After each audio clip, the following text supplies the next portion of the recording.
All right. Gonna be honest, I just recorded the intro for the last AMA and I'm out of ideas. So today we're gonna be talking about how Slack interrupts productivity. Before we get too far into it, I do want to say a quick thank you to today's sponsor, Cuts, but a little bit more on them later. Very excited. No, I'm not. I don't know. I mean, it's not that I'm not excited, but that was weird. That was a weird thing to say. Okay. Let's get into it. So a lot of these AMAs, you guys bring it. I always ask you to ask me your most intimate, personal questions, like my social security number, bank account statements. Do I put things in LLCs and S corp? You know, do I? Where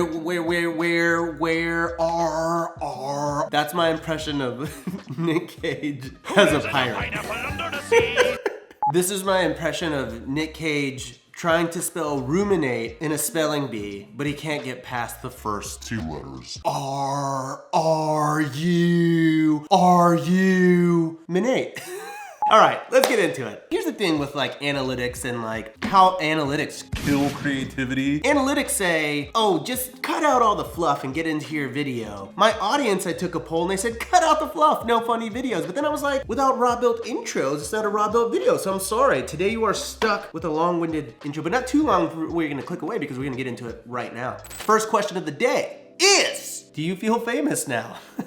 No, probably not. I don't think I would ever feel famous, but I would say, I guess like, I don't think I would ever be like YouTube famous or anything like that until I hit like 1 million subs and then people actually recognize me out in the streets. I mean, some people do. Like I've met a couple of you that have like come up to me in random places. Like that's always super cool. And it always happens when I'm alone and like, I'll go back and tell like my best friend or my wife, I'm like, someone recognized me. It's like whenever like my wife will go to the restroom or something and then someone will be like, Robil, oh my God, I love your channel. And she comes back, I'm like, oh, they just came, and she's like, sure he did, because it happens every single time. There have been a couple times where I've gone and spoken at like conferences, and then people have like a lot of them, I will be like, has anyone here ever seen my channel? And the question is, who are you? But no, I don't know. That's silly. I was thinking for an AMA, why don't we just do walking footage? So like, why are you trying to force me to sit here? You know what I mean? Plus I want to show off my new joggers, the AO joggers by Cuts. I mean, I thought that their sweatpants were really good, but legitimately, you're gonna see me. We're gonna cut to some B-roll of how good I look in these joggers because they're not really sweatpants. They're also kind of like, I'm not gonna say business, but they're more than casual. Like I wore these to a nice steakhouse last week and I didn't stand out. Oh, also if you want 15% off of your Cuts order, hit the link down below, use RawBuilt as your promo code and you'll get 15% off. It was like, the Rob Mob needs 15% off. And they were like, sir, don't forget there is a restraining order and we're gonna have to ask you to leave the headquarters now. And I was like, sorry. We're gonna do this one outside. All right, let's do this outside.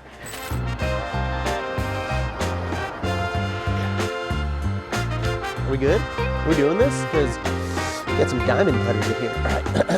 Are longer minimum stays better? If so, what should my ideal minimum stay be? Yeah, I do think that you should have some minimum stays, but there's a little bit of a pricing strategy that you want to implement when you're doing this. I like my minimum stay to be 2 days at a minimum. In certain demographics, I'll make my minimum stay 3 days, but there are certain rules that you can place in your Price Labs tool if that's what you use. I use Price Labs. I'll leave a link down below so that you can get $10 off your subscription if that's who you want to roll with. But effectively, I'll do 2-night stays and then I'll allow for what's called an orphan booking. So that's basically if a Monday and Tuesday is booked and then a Thursday and Friday is booked, then that Wednesday will no longer abide by my 2-night minimum stay because that's the rule that I set. You can actually allow Price Labs to then lift that minimum stay on that Wednesday and even drop the price that you can get a last minute booking like that. So basically 2 to 3 nights is my favorite minimum. I don't like having as much churn every single day, but I will do it if I need bookings coming up in the same week that I'm in. Now, whenever I'm setting my pricing strategy anywhere from 60 to 90 days out, I'll set my minimum anywhere from 3 to 5 days because if I'm gonna allow my place to be booked that far in advance, I want people to book it for a long time so that I know that at least I'm getting a juicy reservation out of it. There's probably some more pricing strategy there, but we'll get into it. Better to Airbnb in a popular place, but more competition, or isolated, but less competition? I don't know. I don't really mind competition. Honestly, my mindset is always just try to be the best in whatever market that I'm in. And competition doesn't really matter because most of your competition is typically bad. Isolated means there's an opportunity, but there's a little bit of a risk that you're gonna be taking because A, you might be winded in that market if the air is thinner like it is here. And B, if there's not a lot of comps, it's gonna be a little riskier for you to assess if that's a good investment or not. So basically, I like rural markets a lot.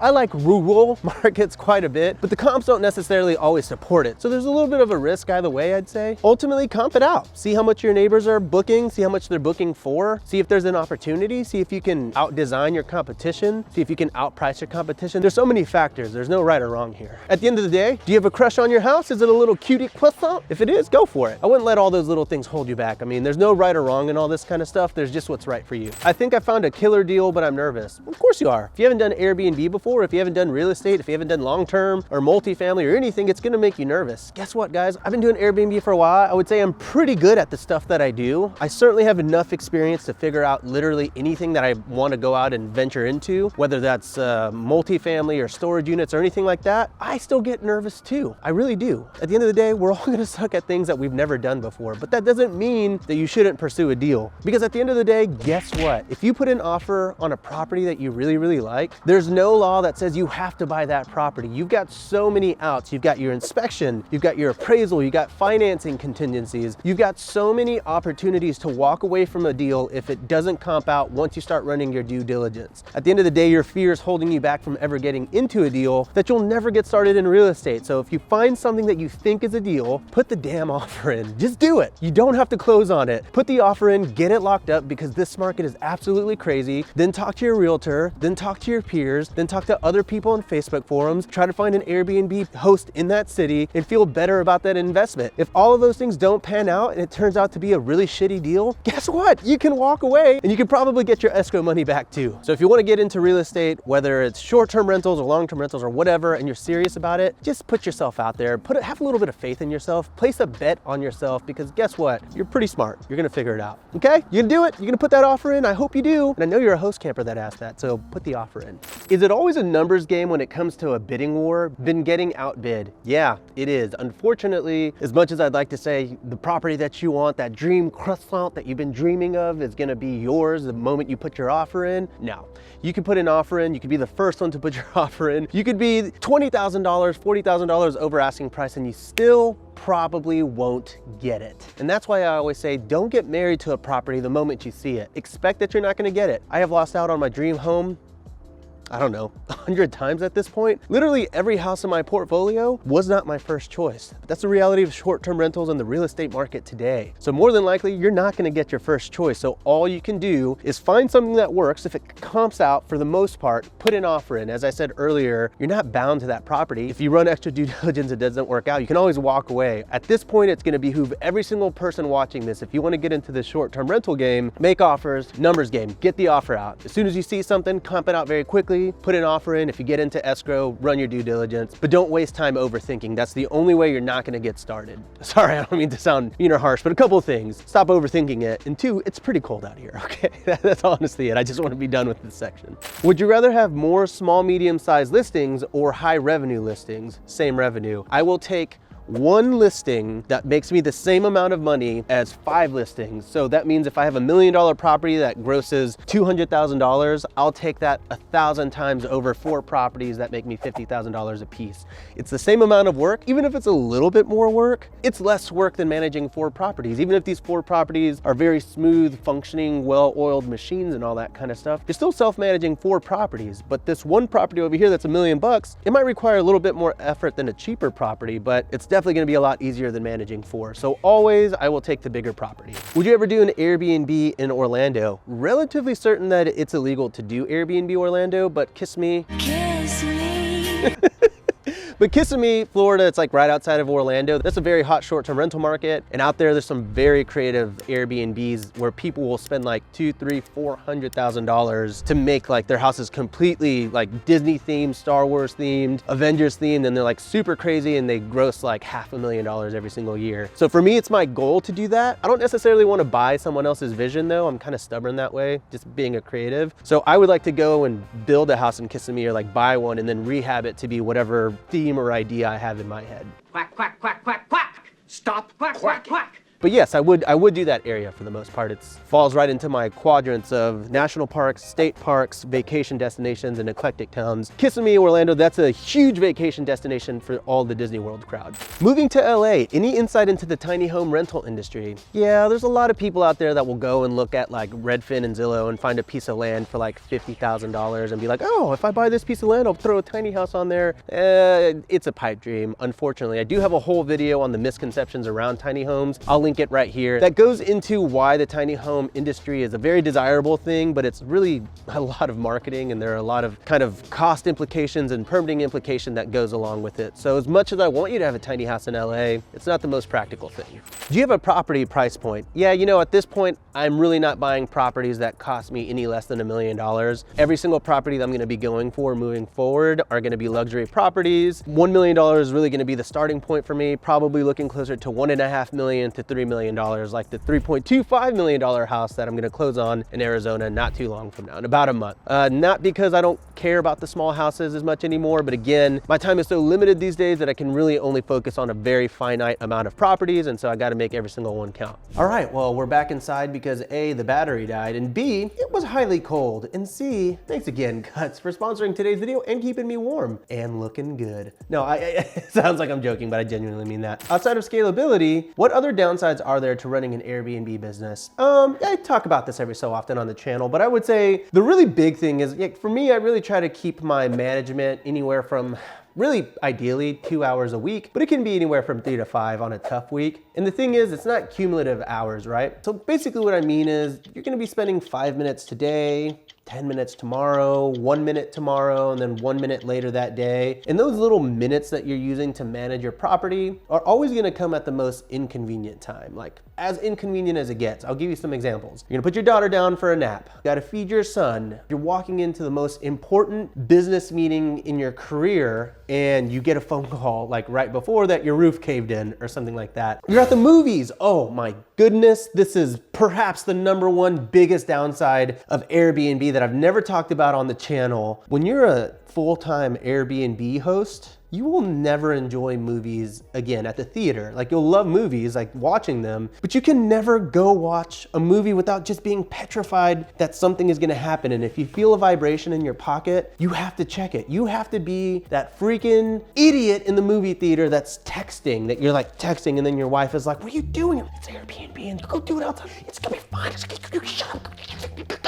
And then you throw popcorn, everyone goes, and everyone's like, hey, what are you doing, pal? I'm trying to run an Airbnb business over here. Oh, you're an Airbnb host too? Totally get it. Sorry, go on your day. Oh, thanks for understanding, man. We should connect after this. And then someone else from the movie theater is gonna be like, hey, shut the too far. Happens every time that I go to the movie theater. And that's really the tough part about managing an Airbnb, is that you're never really resting at ease. You don't really get to have a full vacation without ever really looking at your phone, because you know that is gonna hit the fan eventually. All that said, it's totally worth it. And this is a little bit more of what I call like Rob's Real Takes. It's the final module in my host camp program. I call it Hosting 101. And I really get into the real side of hosting like quite a bit, and my personal philosophies, and talking about this kind of stuff, like things to really watch out for. Of course, I'll always say it on the channel, but host camp really is my philosophy on starting an Airbnb business from the ground up, how to optimize it, how to build it, how to scale, how to handle situations, how to network with others, how to use money and debt to grow your portfolio. So with all that said, if you are interested in starting an Airbnb business, you can go to hostcamp.com or hit the link down in the description below.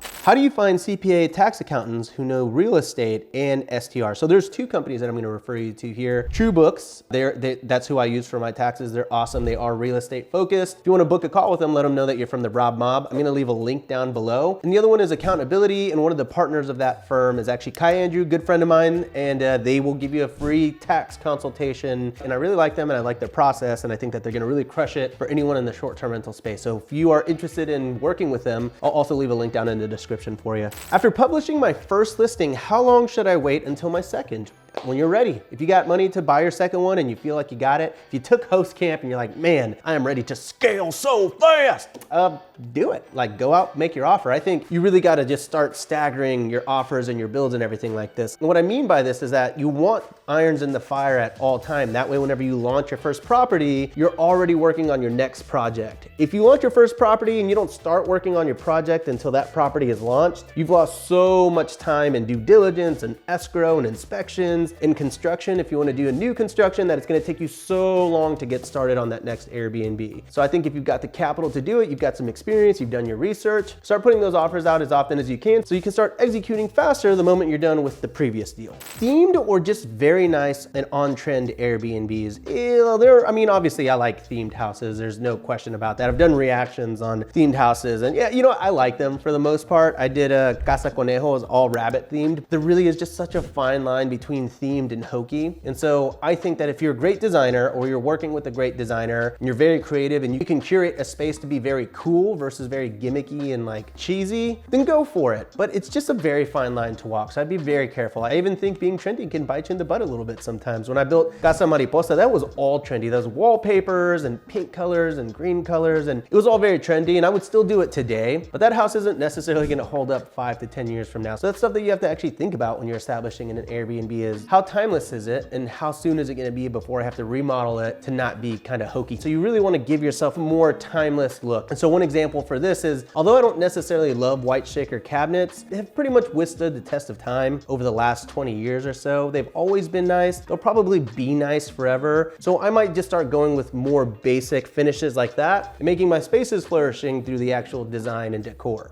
Now that you're a host, do you think you're extra critical on Airbnbs when renting them yourself? Now, I mean, I give a lot of grace. Like, I get it. I actually never would leave my host less than a 5-star, even if it was bad. I've had bad Airbnb experiences all the time. I'll give them a 5-star and leave them a pretty thorough private feedback if I can and say, hey, just so you know, literally every aspect of your Airbnb was broken. And I give pretty thorough feedback to say, as a host, I get it. I just want you to know it's probably time to address some of these things. Most hosts are typically very thankful for that. When people do that for me and they give me a 5-star, but they give me very detailed feedback, instead of being butthurt about it, I'm always really thankful because I'm like, dang, they honestly deserve to leave me a 3 or 4-star review in that. I'm so glad they did it and they gave me the opportunity to improve myself. So no, I'm not overly critical. I might be critical like with my wife, who might be like, oh, well, that's not ideal. But we would never actually ding the host for that because I'm just not a fan of affecting someone's livelihood. And this, I mean, obviously, like, I don't want that for myself either, but this goes really across the board. Like, if I didn't like an Uber driver, I'm still probably gonna give them a 5-star because I just don't wanna be a reason why that Uber driver might make less money. And I know that some people would be like, well, you're actually saving people from that experience. Yeah, I get it, I don't really know. That's just my personal philosophy. So instead of affecting someone's livelihood in a bad way, I try to put a positive spin to things and say, how can I help this person in a good way? And that's it, we did it.